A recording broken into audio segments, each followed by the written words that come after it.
IG विकास कुमार एक press conference कर रहे हैं, क्या कुछ कह रहे हैं, चलिए सीधे वहां पर चलते हैं। तो निश्चित तौर पर हम लोगों के स्तर पर कार्रवाई होगी। Thank you.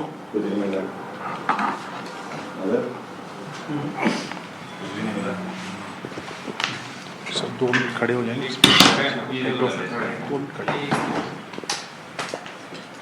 कुछ भी नहीं मिला। तो देखिए, दिल्ली धमाका हुआ और एक बड़ा धमाका हुआ, जैसा कि हमने आपको बताया है। यहाँ पर एक बड़ा धमाका, और इस धमाके में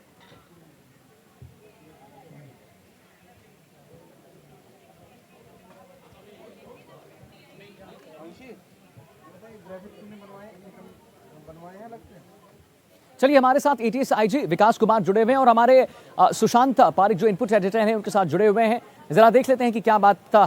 राजस्थान के हनुमानगढ़ का कनेक्शन सामने आया कि सीमा पार से कैसे हथियार लाए गए, तो क्या ये तस्करी, खासतौर पे हथियार तस्करी का नया रूट बन रहा है और किस तरह की जानकारी मिली? देखिए, अभी तो ये एक संभावना है, जिस संभावना पर आगे कार्य किया जाना है। पर जिस तरीके से बॉर्डर पर ड्रोन की गतिविधियां हम लोगों ने पिछले 2-3 सालों में खास करके पंजाब और कश्मीर इलाके में बहुत देखी है, धीरे धीरे हमारे यहाँ भी बीकानेर और गंगानगर में गतिविधियाँ दिखी हैं। तो इन ड्रोन के माध्यम से मादक पदार्थों के साथ साथ हथियारों का, विस्फोटकों का और नकली नोटों का भेजा जाना भी संभव है। कुछ केसेस में अपने देश में कुछ केसेस में ऐसे मामले भी सामने आए हैं। तो अब इसको बड़े पैमाने पर करने का प्रयास हो या कोई ऐसी कोई बड़ी सफलता मिली हो, यह एक संभावना ज़रूर हो सकती है, पर संभावना के आधार पर कुछ भी कहना उचित नहीं है। अब जो जानकारी आई है उसके आधार पर हमारी टीम भी गई हुई है गुजरात में, और पूछताछ के बाद यदि राजस्थान का कोई लिंक निकल कर आता है कि राजस्थान में किसी माध्यम से हथियार मिला था या नहीं मिला था, तो उस पर आगामी कार्रवाई की जाएगी। आपकी टीम जो है गुजरात गई है, पूछताछ में कुछ साफ होगा, लेकिन आपको क्या राजस्थान के इनपुट के आधार पर, क्योंकि संवेदनशील इलाका है पूरा, और पहले भी आप जिस तरह से आंकड़े हमारे पास हैं, बीकानेर, गंगानगर 60 के आसपास कार्रवाइयाँ जो है अभी की गई हैं हाल ही के दिनों में, तो क्या ये जो कुछ स्लीपर सेल काम कर रहे थे उस इलाके में, खासतौर पे इस कार्रवाई के बाद लगता है? ये जो ड्रोन के पुराने मामले पकड़े गए हैं, ये तो विशुद्ध रूप से तस्करी के मामले थे, और ज़्यादातर जो हेरोइन की खेपें आ रही थी वो पंजाब बाउंड थी, पंजाब जानी थी, और उस प्रयास में राजस्थान में ड्रॉप करके पंजाब भेजे जाने की बात थी। पर यह जो रूट एक खुलता है, इस रूट से कई सारी संभावनाएं उत्पन्न हो सकती हैं।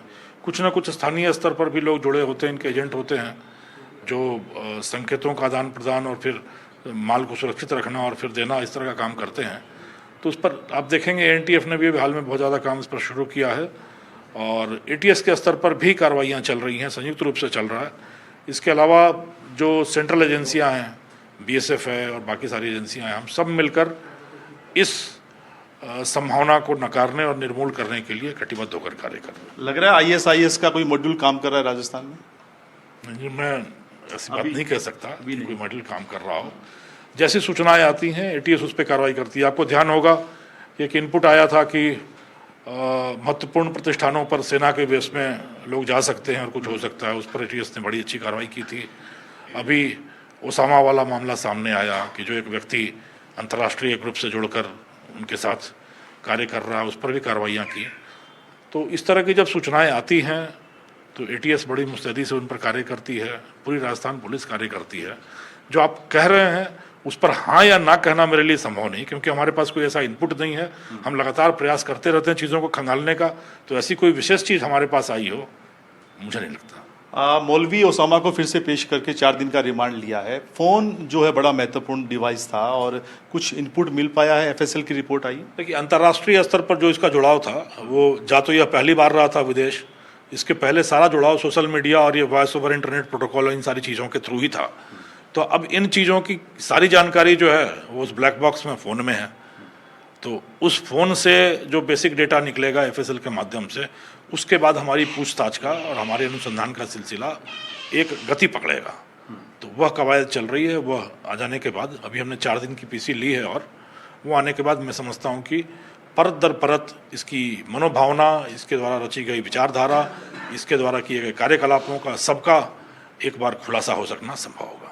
और दिल्ली धमाके के बाद राजस्थान में एटीएस मुस्तैद है, चौकसी बढ़ा दी गई है, कुछ इनपुट मिल पाया है राजस्थान के लिहाज से? नहीं, अभी तक ऐसा कुछ भी नहीं है, पर हमारी एक स्थापित प्रणाली है हमारे पास 3 श्रेणियों के संवेदनशील स्थल होते हैं, लोग होते हैं, उन सब की चेकिंग करना, वहाँ सुरक्षा व्यवस्था पुख्ता करना, अफवाहों से निपटने की एक हमारी ड्रिल होती है, नियंत्रण कक्ष को मजबूत करने की ड्रिल होती है, लगातार चेकिंग की, गश्त की, नाकों की ड्रिल होती है। यह सब चल रही है और पूरे मुस्तैदी के साथ चल रही है। मैं लोगों को यह कह सकता हूं कि आप बिल्कुल शांति के साथ, सुरक्षा के साथ, इत्मीनान के साथ अपनी डेली दिनचर्या में लगे रहें, अपना काम करते रहें। यदि ऐसी कोई सुरक्षा पर खतरा आने की संभावना होगी तो सबसे पहले उससे निपटने के लिए हम लोग हैं। बातचीत के लिए बहुत शुक्रिया। कैमरामैन निर्मल के साथ सुशांत पारिक, NDTV, जयपुर।